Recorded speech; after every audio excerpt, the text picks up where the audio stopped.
Selamat pagi. Selamat kembali bergabung bersama kelas sekolah minggu pemuda-pemudi Batu Zaman. Mantap ya. Minggu ke-6. Minggu ke-6 sekarang. Oke, kita akan belajar tentang kemarin, sebelumnya kita udah belajar tentang Zakaria, tentang Elizabeth, Maria, sekarang tentang pemudanya. Siapakah pemudanya? Yaitu Yusuf. Sebelum itu kita berdoa dulu ya, Bu. Baik, saya akan pimpin dalam doa ya teman-teman. Kami mengucap syukur Tuhan Yesus karena pada pagi hari ini kembali kami boleh dipersatukan untuk belajar firman Tuhan. Terima kasih karena Tuhan yang memungkinkan kesempatan ini, dan kami mau minta pimpinan Tuhan pada pagi hari ini supaya pelajaran yang disampaikan boleh dimengerti, dan terlebih daripada itu boleh menolong pertumbuhan rohani kami semua. Amin. Sebagaimana firman ini sudah terlebih dahulu memberkati kami, biarlah firman ini juga boleh memberkati murid-murid kami dan semua yang menyaksikan. Pimpin hati dan pikiran kami Tuhan untuk bisa menyimak. Terima kasih Tuhan Yesus, kami serahkan pelajaran hari ini ke dalam tangan-Mu. Amin. Oke, jadi judulnya tentang pengabdian seorang pemuda. Diambil dari Matius 1 ayat 18 sampai 25. Makanya ayat hafalannya juga jadi dari Matius 1 ayat 21. Ia akan melahirkan anak laki-laki, dan engkau, Yusuf maksudnya, akan menamakan dia Yesus, karena dialah yang akan menyelamatkan umatnya dari dosa mereka. Ini penggenapan nubuatan itu ya sebetulnya, ayat itu.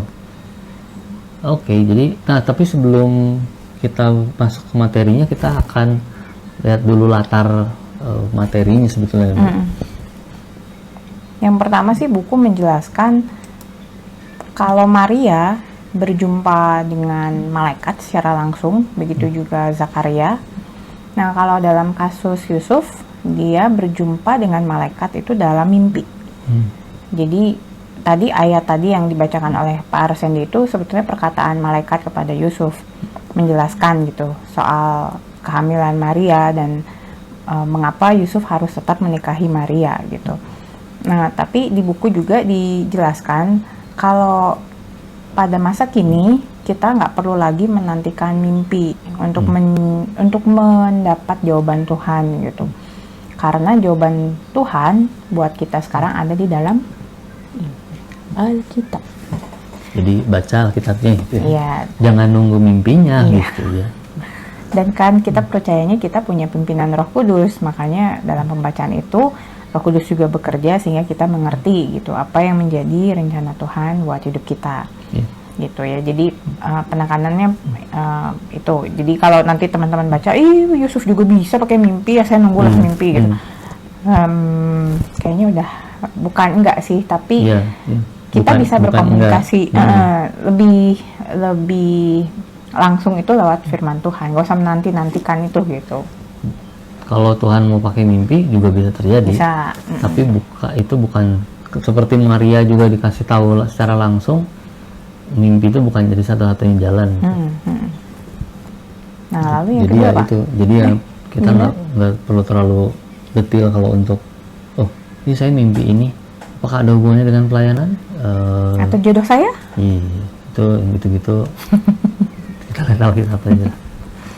Oke, lanjut ya. Iya, yang kedua itu di ayat yang ke-20 itu malaikat bilang, Yusuf anak Daud, janganlah engkau takut mengambil Maria sebagai istrimu, sebab anak yang ada dalam kandungannya adalah dari Roh Kudus. Nah, lanjutannya tadi ayat hafalan kita itu ya.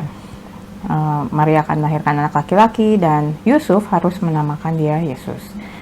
Di buku itu dijelaskan juga pentingnya Yesus harus lahir dari seorang perawan.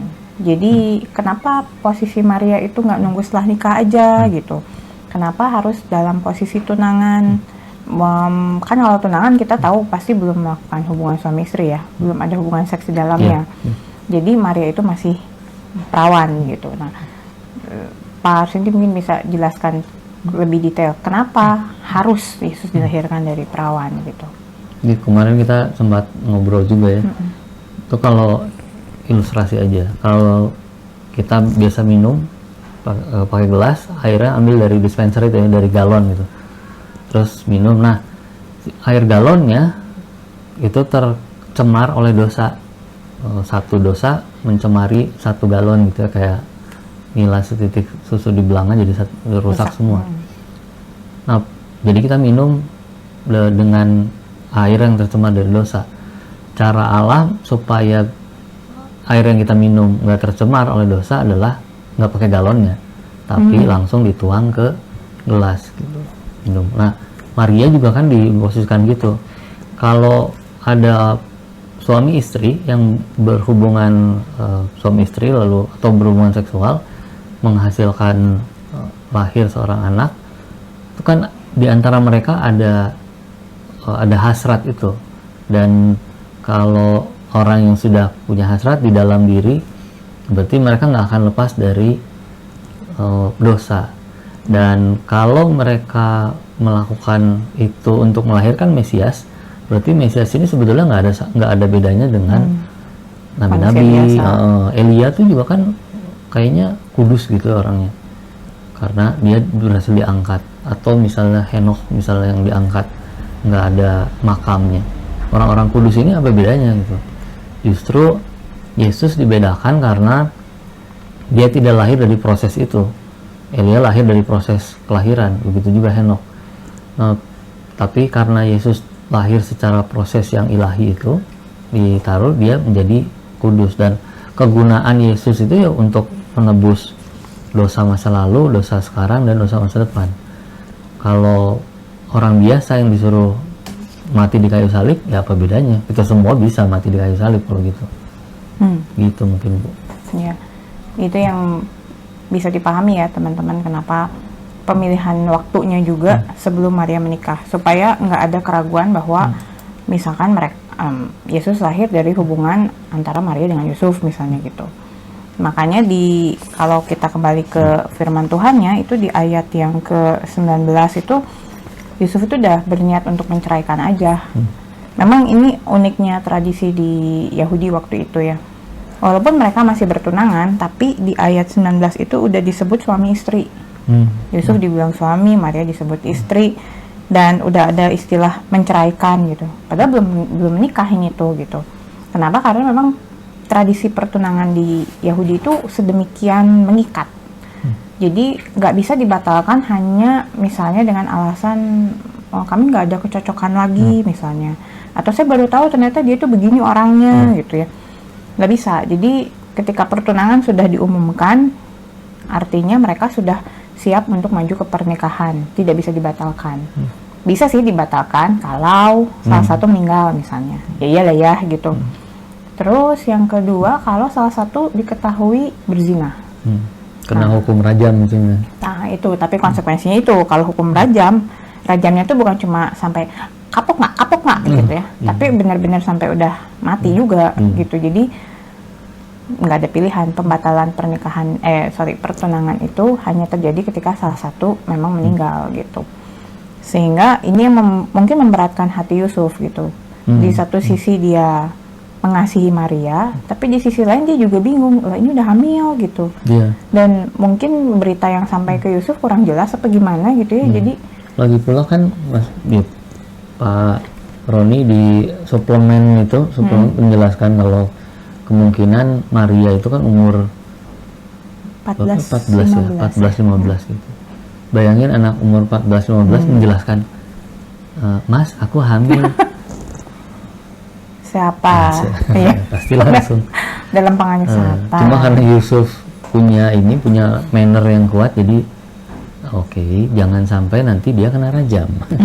Kalau kena rajam kasihan dianya gitu.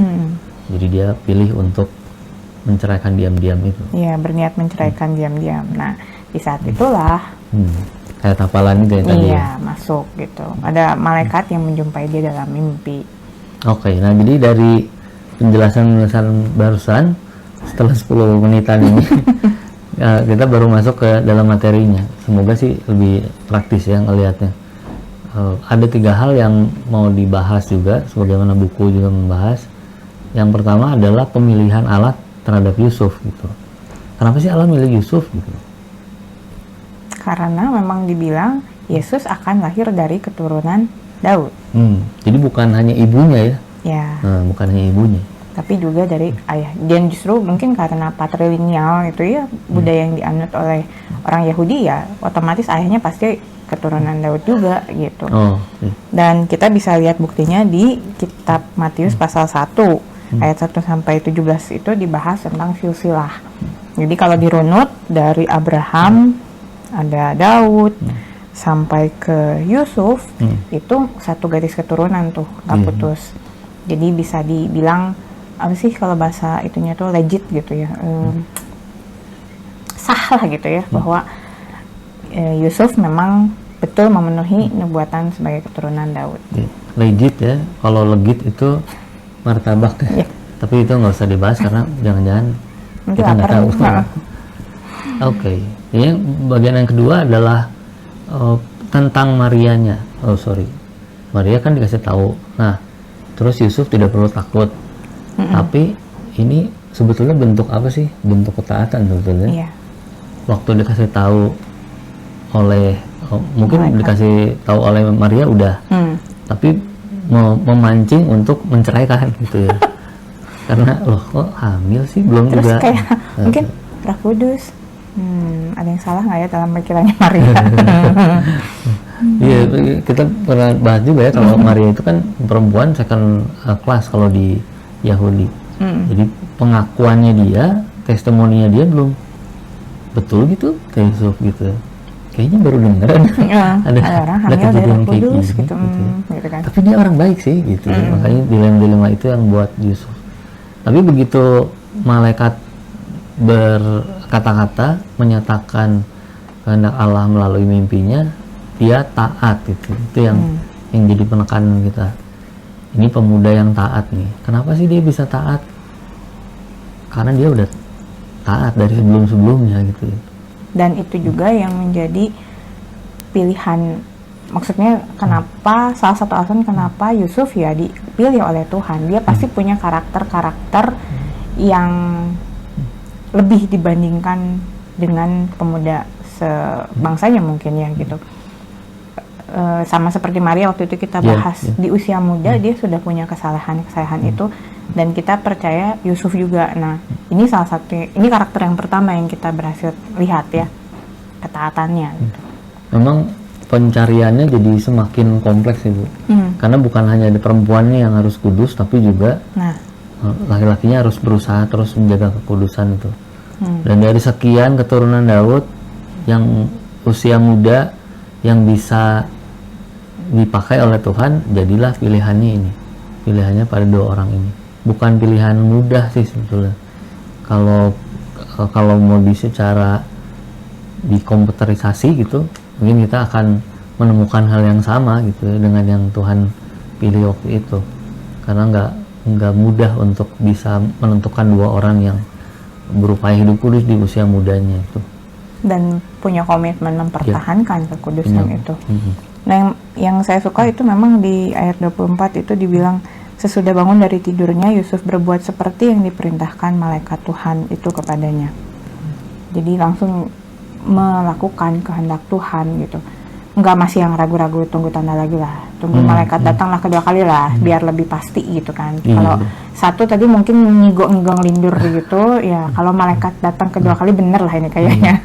Bahkan dia lebih, kalau ini mungkin nggak pas juga ya, tapi kalau kita mau bandingkan gitu, imannya Yusuf dengan Gideon lebih gede imannya Yusuf. Iya betul. Padahal usianya ya, usianya ditafsirkan kemarin baru berapa sih? Belasan juga ya? Iya, paling jauh 20 tahun lah gitu. Jadi masih ada di kisaran usia teman-teman loh gitu. Saya baru ngeh gitu, luar biasa nih di usia itu udah punya ketaatan seperti ini mah nggak ece-ece pasti gitu ya. Orang tuanya tuh yang nempa itu. Nah itu luar biasa juga orang tuanya. Karena balik lagi ke tadi soal perzinahan di tradisi Yahudi itu kan dianggap serius sekali ya.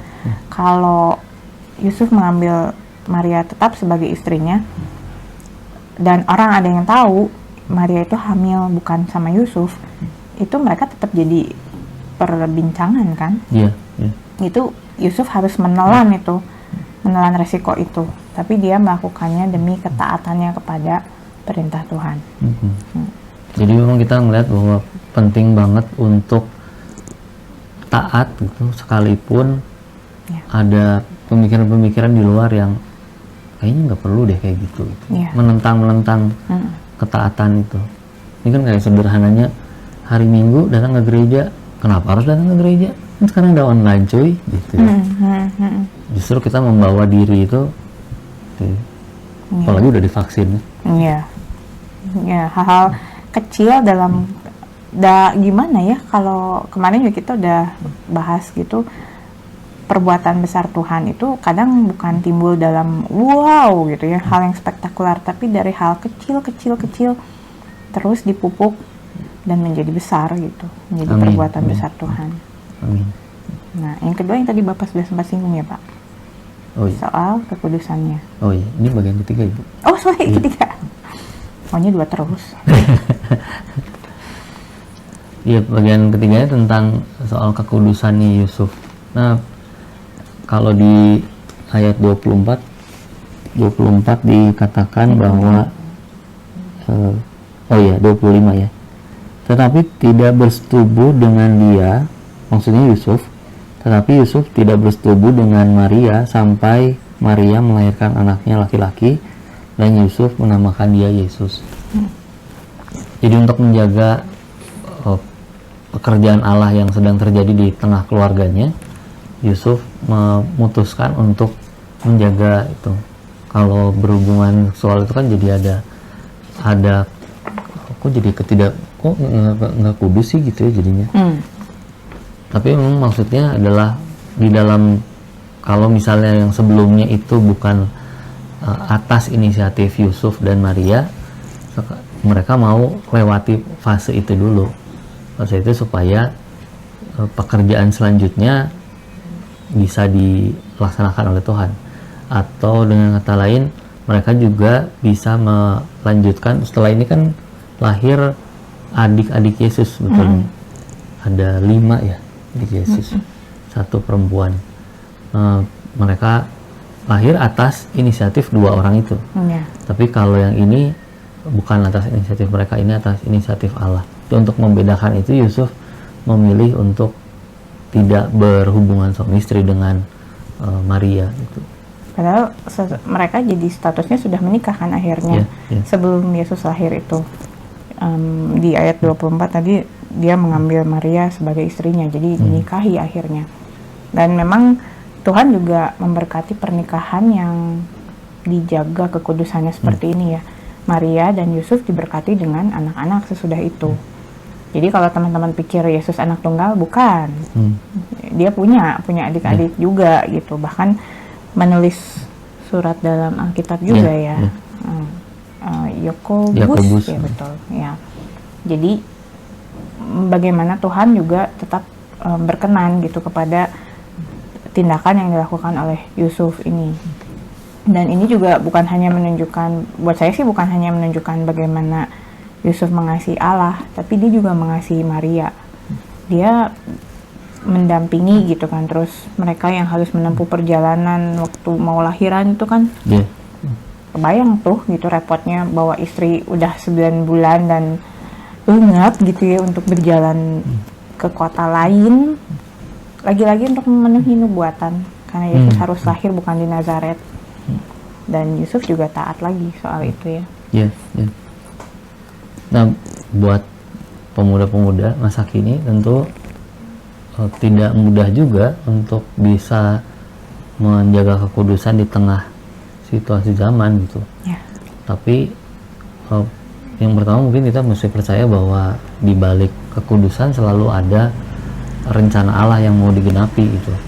Rencana Allah tidak bisa digenapi kalau orang itu tidak mau tunduk seperti Yusuf ya. Contohnya. Dan juga kalau misalnya kita berusaha untuk menjaga kekudusan, sebetulnya kita sedang meniti juga pekerjaan yang buat kita sendiri gitu ya.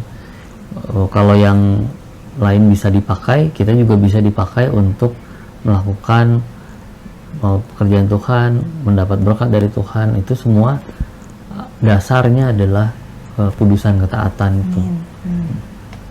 Jadi teman-teman, memang sih di Alkitab dibilang ya kita adalah bait Allah gitu ya. Kita harus menjaga kekudusan. Tapi di luar itu sebetulnya ketika kita menjaga kekudusan dengan ketaatan tadi, kita juga sedang menantikan pekerjaan Tuhan dalam hidup kita. Mungkin teman-teman belum bisa melihat sekarang, misalnya masih ngerasa ya biasa-biasa aja lah hidupnya gitu. Tapi justru Tuhan melihat perjalanan hidup kita sekarang ini untuk di masa depan. Yes. Cukup kayaknya Ibu. Ya. Jadi kalau ada pertanyaan lagi tentang kekudusan dan ketaatan, kita bisa share di grup atau juga reply komen, silakan aja. Tapi penekanan minggu ini tentang ketaatan ya, tentang ketaatan. Yusuf jadi role modelnya kita. Oke. Semangat pemuda-pemudi. Semangat tetap taat dan menjaga kekudusan. Kita berdoa. Ya, silakan Pak. Kami bersyukur Bapa di surga, firman Tuhan boleh memberkati kami di pagi hari ini. Kiranya semakin meneguhkan kami juga supaya kami boleh terus hidup sesuai dengan kehendak Tuhan. Bukan sesuai dengan apa yang orang lain berkatakan, standar hidup di dunia, di sekeliling kami. Tapi biarlah kami punya ketaatan yang membawa kami semakin seturut hidup sesuai kehendak Tuhan saja. Terima kasih Bapak, kami menyerahkan semua firman dan juga pemahaman yang kami renungkan pagi ini. Biarlah jadi kekuatan bagi kami untuk menjalani hari-hari berikutnya. Dan kami menyerahkan juga kalau sebentar akan ikut ibadah, kiranya kami boleh hadir di hadapan Tuhan dengan sikap hati yang baik, yang benar, dan kami boleh mendapat perkenanan dari Tuhan. Terima kasih Bapak, pertemuan kembali kami minggu depan dalam kelas yang sama dengan perenungan-perenungan yang lebih mendalam lagi. Dalam nama Yesus Kristus kami serahkan doa kami. Amin. Amin. Terima kasih sudah menyimak. Sampai jumpa minggu depan. Minggu depan. Selamat beribadah. Sehat-sehat ya. Tuhan Yesus memberkati. Terima kasih.